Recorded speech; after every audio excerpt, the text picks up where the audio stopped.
Hey guys, on this video I'm going to be going over multiplying and dividing fractions. We'll do multiplying first, then dividing. You should have seen on the other videos that I posted on this assignment that just as a reminder, when you're multiplying fractions, we know we can multiply straight across. We know that we can also cross simplify if we can first to kind of make our numbers smaller if needed and make it easier to multiply. We're also, when we divide, we know that we're going to use our keep, flip, change, our KFC, and then we're going to follow our multiplication rules for that. So let's get to the examples. We have 6 today. All right, so number 1 says, it gives us this picture of a rectangle. It's giving us 2 dimensions, and it asks us what is the area of the rectangle, which is telling me if I'm finding the area, it's always length times width, so I know that I am multiplying these two fractions. So I'm going to take the 2/3 and we're going to multiply it times the 3/7.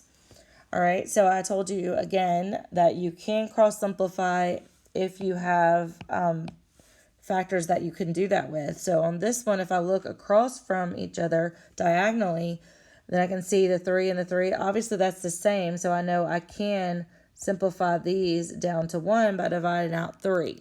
Okay, I will show you in a minute that you're going to end up with the same answer. All right, so when I do this, though, I get 2/7. Okay, so when I look at my answer choices, though, I can obviously see that that is not an answer choice. So this is one of those questions that we had to go back and look. Well, I could work out this problem this way, and usually we want the simplified version of it. But we can tell by the answer choices that that's not what they were asking. So what they want us to do is actually not simplify and just simply multiply these fractions as they are. Okay, so we won't even simplify this one at the end because what they're wanting us to do is just multiply straight across. And if we do that, we get 2 times 3 is 6, 3 times 7 is 21. And you can see it's this answer right here. So we are not going to simplify this one. But we know if we did simplify it, we could divide out by 3 and you would get the same answer as 2/7. All right, on this one, it's obviously a little word problem. It says Luke has 3/4 of a pan of lasagna left after a family meal. He gives 2/3 of the remaining lasagna to his grandmother. And they want to know what fraction would he be given to his grandmother if he gave her 2/3 of. Now remember, if I see that word right there, 2/3 of, that's telling me to multiply these fractions. So that's a kind of a key word to tell you that. So we're going to write down 3/4 and we're going to multiply that times 2/3. Okay. Now I can either cross simplify right now because I do see something that I can do that with, or I can multiply straight across and simplify at the end. I'm going to show you both ways. So the first one I'm going to do is just multiply straight across and simplify at the end. So that would be 3 times 2 is 6, 4 times 3 is 12. And then I can obviously see that 6/12 is not an answer, so that would tell me I need to simplify. And I'm going to divide both by 6. 6 by 6 is 1, 12 by 6 is 2. So my answer is going to be 1/2. All right, I'm going to show you also, let me get a different color real quick. If I had the same problem and I decided to cross simplify, that is when you can look at the 3 and the 3, those can become 1 because I'm dividing out 3. The 2 and 4, I can divide out 2, so the 2 becomes 1 and the 4 becomes 2.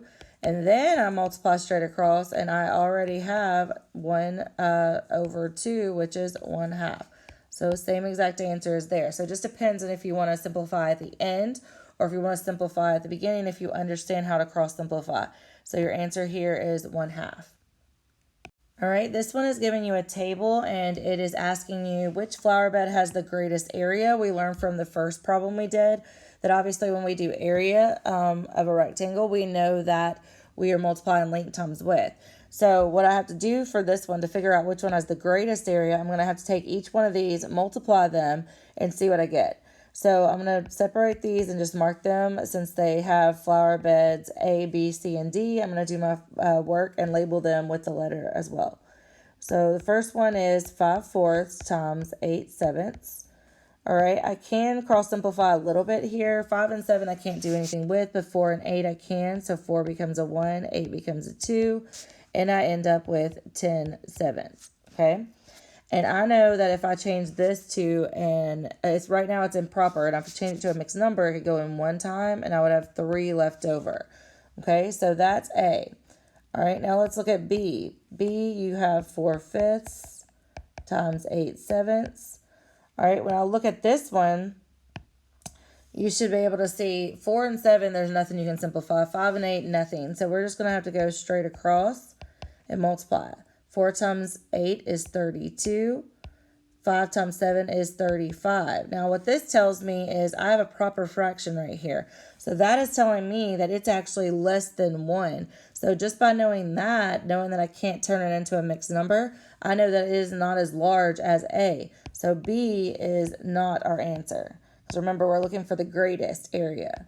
All right, for C, I have 5/4 times 7/8. Once again, you cannot cross simplify anything, so we're going to go straight across and multiply. 5 times 7 is 35. 4 times 8 is 32. All right, so on this one, we can simplify. All right, so 32 can go into 35 one time. And then we have 3 over 32 left, okay? So it's a possibility. So let's try this last one and see what we get on this, and then we can determine between the answers that we decide could be a choice. So we have 4/5 times 7/8.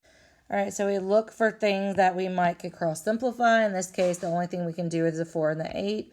The 4 is going to become a 1, the 8 becomes a 2, then I multiply straight across, and I will end up with 7/10, which again tells me that I have a proper fraction which cannot be changed and get a whole number. So we know that it is out as far as the greatest area. So now what we have to decide is between A and C. We have 1 and 3/7 or 1 and 3 over 32. Now we have to think about this. There's different ways we can compare these fractions. But one way is that we could just look and say, okay, well, 3 out of 7 is more than 3 out of 32. So that would tell me that flower bed A is our answer.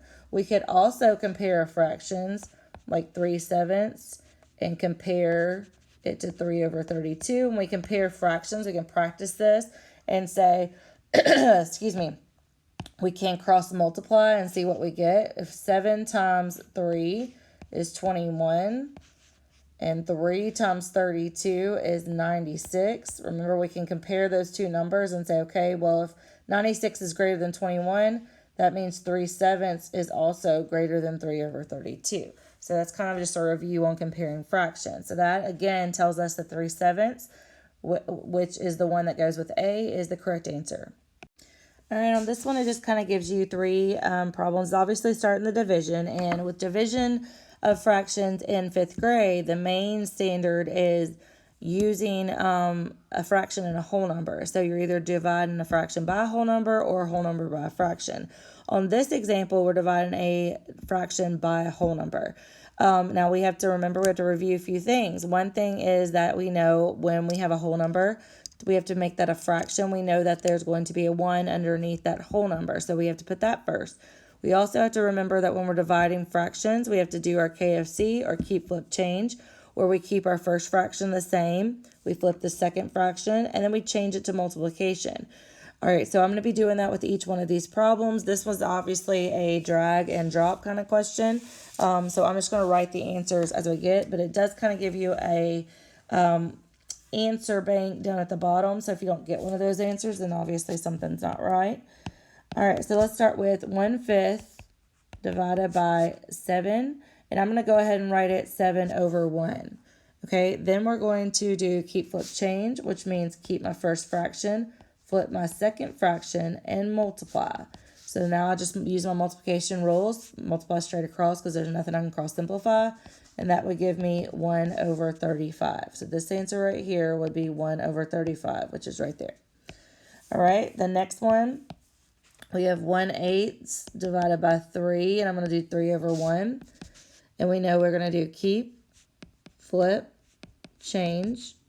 Nothing to cross simplify, so I'm just going to multiply straight across, and I get 1 over 24, which is right there, and I'm going to write that in this blank. All right, last one on this problem, 1/6 divided by 8, and I'm going to go ahead again, put the 1 underneath the 8. I'm going to keep, flip, change, and multiply straight across. So I get 1/48 on that one. All right, this problem is similar, except now it's that choice matrix type question that they like to give you where you have to do each problem and figure out what the answer is on this. All right, so on the last problem, they were all dividing a fraction by a whole number. The first two on this one is the same, but if you see the last two on this problem are whole number divided by fraction, okay? So I'm going to start with the first problem. We're going to do these, and then obviously our answers should be either 1/12, 1/6, 6, or 12. So we're going to start with 1/3 divided by 2, and I'm going to go ahead and put 2/1. I'm going to do keep, flip, change, and I see that that's obviously going to give me 1/6 when I multiply it.